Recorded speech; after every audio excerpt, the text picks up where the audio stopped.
মুখ্যমন্ত্রী পদে শপথ নেবার পর থেকেই দুর্নীতিমুক্ত প্রশাসন গড়তে কড়া বার্তা দিয়েছেন শুভেন্দু অধিকারী।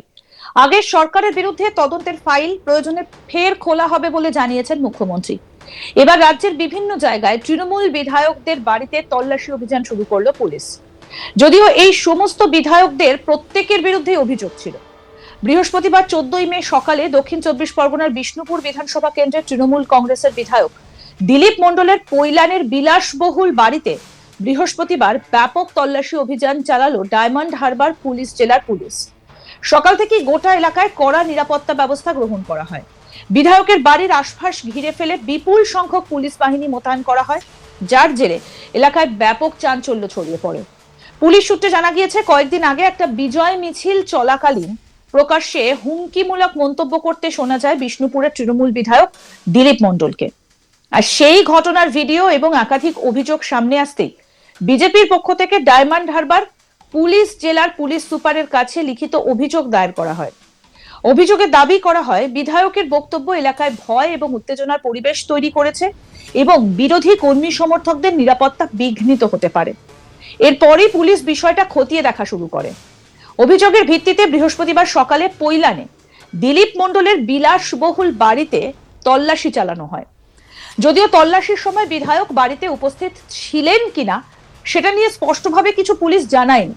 তবে স্থানীয় সূত্রের দাবি, তল্লাশি শুরুর আগেই তিনি এলাকা ছেড়ে চলে যান। বর্তমানে তৃণমূল বিধায়ক দিলীপ মণ্ডল কোথায় রয়েছেন সেটা এখনো পর্যন্ত স্পষ্ট নয়। পুলিশ সূত্রে তার অবস্থান সম্পর্কে নিশ্চিত কোনো তথ্য মেলেনি। আর এই গোটা ঘটনাটাকে কেন্দ্র করে রাজনৈতিক মহলে জোর চর্চা শুরু হয়েছে। বিজেপির দাবি, আইন নিজের পথে চলতে শুরু করেছে এবং রাজনৈতিক ক্ষমতার অপব্যবহারের বিরুদ্ধে প্রশাসন পদক্ষেপ নিতে বাধ্য হয়েছে। অন্যদিকে তৃণমূল কংগ্রেসের স্থানীয় নেতৃত্বের পক্ষ থেকে এখনো পর্যন্ত আনুষ্ঠানিকভাবে কোনো প্রতিক্রিয়া পাওয়া যায়নি। তবে রাজনৈতিক বিশ্লেষকদের মতে, ভোট পরবর্তী উত্তপ্ত পরিস্থিতির মাঝে এই ঘটনায় নতুন করে রাজনৈতিক সংঘাত আরো তীব্র হতে পারে। এলাকায় যাতে কোনো অপ্রীতিকর পরিস্থিতি তৈরি না হয় সেদিকে নজর রেখে পৈলান এবং সংলগ্ন এলাকায় বাড়ানো হয়েছে পুলিশের টহল। নজর রাখছে কড়াভাবে প্রশাসনও।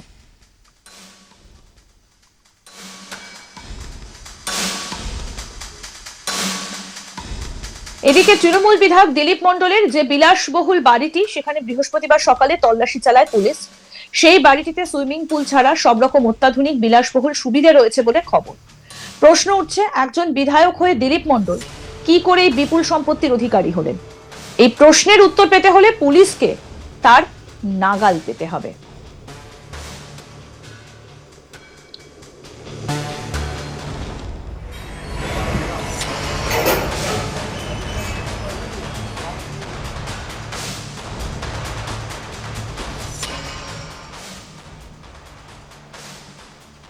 আমাদের প্রতিনিধি সঞ্জয় কুমার মাঝি কি প্রতিবেদন তুলে ধরেছেন, দেখবো এবার। বিষ্ণুপুরের বিধায়ক বিধানসভায় জয়লাভ করার পর তিনি বিজয় মিছিল করেন এবং সেই বিজয় মিছিলে তিনি প্রকাশ্যে তিনি বিজেপির নেতাদের উদ্দেশ্যে এবং কর্মীদের উদ্দেশ্যে কিছু কথা বলেন। মূলত সেই কথাকে কেন্দ্র করে রাজনীতির তোলপাড় হয়ে ওঠে। বিজয় উৎসবের দিন এলাকায় শান্তি বজায় রাখার কথা, সেখানে বিষ্ণুপুরে যিনি বিধায়ক দিলীপ মণ্ডল প্রাক্তন, তিনি ছিলেন পরিবহন মন্ত্রী। যখন ক্ষমতায় ছিলেন একাধিকবার সাধারণ মানুষকে তৃণমূলের নেতাকর্মী বা উচ্চতর যারা নেতা তারা শাসাতেন, এমনটা অভিযোগ শোনা যেত। কিন্তু আজ পুরোপুরি সেই অভিযোগ সামনে এলেন। দিলীপ মণ্ডলের মতন একটা মন্ত্রী ছিলেন তিনি যে বিধায়ক বিষ্ণুপুরে তিনি জিতেছেন 2026 সালে বিধানসভা ভোটে, তারপরেও তিনি এলাকায় ফাতিয়া জারি করছেন। তিনি বলছেন, যারা তৃণমূল ছেড়ে বিজেপিতেই গেছেন বা বিজেপি হয়ে কাজ করছেন বা বিজেপির কর্মীদের দিকে আঙুল তুলছেন, সরাসরি তাদের দিকে তিনি হুঁশিয়ারি করে বলছেন, 15 দিন সময় দিলাম, না হলে তোমাদের এখান থেকে চলে যেতে হবে। এই অভিযোগটা আজকে নয়, দীর্ঘ 15 বছরে একাধিক বিজেপি কর্মী এবং সাধারণ মানুষ এই তৃণমূল সরকারের নেতাদের এই ভয় সন্ত্রাসে বহু মানুষ এলাকা ছেড়ে বছরের পর বছর তারা চলে গেছিলেন। সেই সভ্যতাসের কারণে আজও ভুলতে পারলেন না বিষ্ণুপুরের বিধায়ক দিলীপ মণ্ডল। তিনি সরাসরি এই অভিযোগ এবং এই ভিডিও ভাইরাল হতে সামাজিক মাধ্যমে ভাইরাল, মানুষ উত্তাল হয়ে ওঠে। বিষ্ণুপুর জায়গায় শান্তি বজায় রাখার অর্থ ছিল, সেখানে তিনি বিস্ফোরক মন্তব্য করায় এলাকায় আবার উত্তেজনা হওয়ার আশঙ্কা। বিজেপির পক্ষ থেকে ডায়মন্ড হারবার এসপির কাছে লিখিত অভিযোগ জানানো হয়। সেই অভিযোগের ভিত্তিতে আজ ওনার কৈলানে বাগান বাড়িতে র্যাব এবং পুলিশ মোতায়েন করেন এবং এলাকা বাড়ি ঘিরে ফেলেন।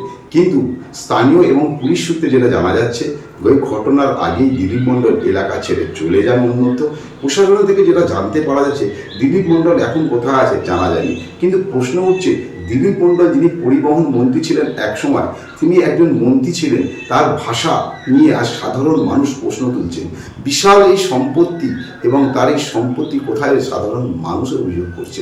তারই পাশাপাশি তিনি এলাকায় শান্তি, বিজেপি পক্ষ থেকে বলা হচ্ছে রাজ্যের মাননীয় মুখ্যমন্ত্রী শুভেন্দু অধিকারী এবং বিজেপির সভাপতি সমীর ভট্টাচার্য তিনি সরাসরি কর্মীদের উদ্দেশ্যে তিনি বলেছেন যে কোনো রকম গণ্ডগোল বরদাস্ত করা চলবে না এবং প্রশাসনের উপর দায়িত্ব দিয়েছে। প্রশাসনকে সরাসরি রাজ্যের মাননীয় মুখ্যমন্ত্রী শুভেন্দু অধিকারী তিনি নির্দেশ দিয়েছেন যে দল বর্ণ না দেখে বিচার করতে, দলের কোনো কর্মীকেও বেআইনি কাজে লিপ্ত না হওয়ার নির্দেশ পাঠিয়েছে।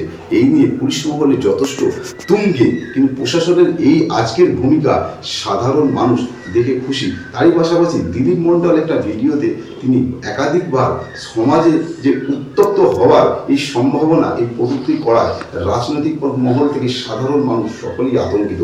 বিষ্ণুপুরের মতন শান্তি জায়গা, তার এই বক্তব্যের যদি কোথাও মানুষের মধ্যে আসর করে উত্তপ্ত হওয়ার একটা সম্ভাবনা থেকে যাচ্ছে। সেই পরিস্থিতি মাথায় রেখে ডায়মন্ড হারবার জেলা পুলিশ থেকে বিষ্ণুপুর এলাকায় বিশাল পুলিশ বাহিনী মোতায়েন করা হয়েছে। তারই পাশাপাশি দিলীপ মণ্ডলের বাগান বাড়ি, সেখানে বিশাল সংখ্যক পুলিশ আসে এবং তল্লাশি করা হচ্ছে। বিষ্ণুপুরের বিধায়ক মুখ্যমন্ত্রী পদে শপথ নেবার পর থেকেই দুর্নীতিমুক্ত প্রশাসন গড়তে কড়া বার্তা দিয়েছেন শুভেন্দু অধিকারী। আগের সরকারের বিরুদ্ধে তদন্তের ফাইল প্রয়োজনে খোলা হতে পারে এমনটাও জানিয়েছেন তিনি। এবার রাজ্যের বিভিন্ন জায়গায় তৃণমূল বিধায়কদের বাড়িতে তল্লাশি অভিযান শুরু করলো পুলিশ, যদিও এই সমস্ত বিধায়কদের প্রত্যেকের বিরুদ্ধে অভিযোগ ছিল। বৃহস্পতিবার 14ই মে সকালে দক্ষিণ 24 পরগনার বিষ্ণুপুর বিধানসভা কেন্দ্রের তৃণমূল কংগ্রেসের বিধায়ক দিলীপ মণ্ডলের কৈলানের বিলাসবহুল বাড়িতে বৃহস্পতিবার ব্যাপক তল্লাশি অভিযান চালালো ডায়মন্ড হারবার পুলিশ জেলার পুলিশ। সকাল থেকে গোটা এলাকায় কড়া নিরাপত্তা ব্যবস্থা গ্রহণ করা হয়। বিধায়কের বাড়ির আশপাশ ঘিরে ফেলে বিপুল সংখ্যক পুলিশ বাহিনী মোতায়েন করা হয়, যার জেরে এলাকায় ব্যাপক চাঞ্চল্য ছড়িয়ে পড়ে। পুলিশ সূত্রে খবর, কয়েকদিন আগে একটা বিজয় মিছিল চলাকালীন প্রকাশ্যে হুমকিমূলক মন্তব্য করতে শোনা যায় বিষ্ণুপুরের তৃণমূল বিধায়ক দিলীপ মণ্ডলকে। সেই ঘটনার ভিডিও এবং একাধিক অভিযোগ সামনে আসতেই বিজেপির পক্ষ থেকে ডায়মন্ড হারবার পুলিশ জেলার পুলিশ সুপারের কাছে লিখিত অভিযোগ দায়ের করা হয়। অভিযোগে দাবি করা হয় বিধায়কের বক্তব্য এলাকায় ভয় এবং উত্তেজনার পরিবেশ তৈরি করেছে এবং বিরোধী কর্মী সমর্থকদের নিরাপত্তা বিঘ্নিত হতে পারে। আর তারপরই পুলিশ যখন বৃহস্পতিবার সকালে দিলীপ মণ্ডলের বিলাসবহুল বাড়িতে তল্লাশি চালায়, তখন রীতিমতো চক্ষু চড়ক গাছ। সমস্ত আপডেট পেতে দেখতে থাকুন আজ তাক বাংলা, সাবস্ক্রাইব করুন, নোটিফিকেশন পেতে বেল বাটন অপশন প্রেস করুন।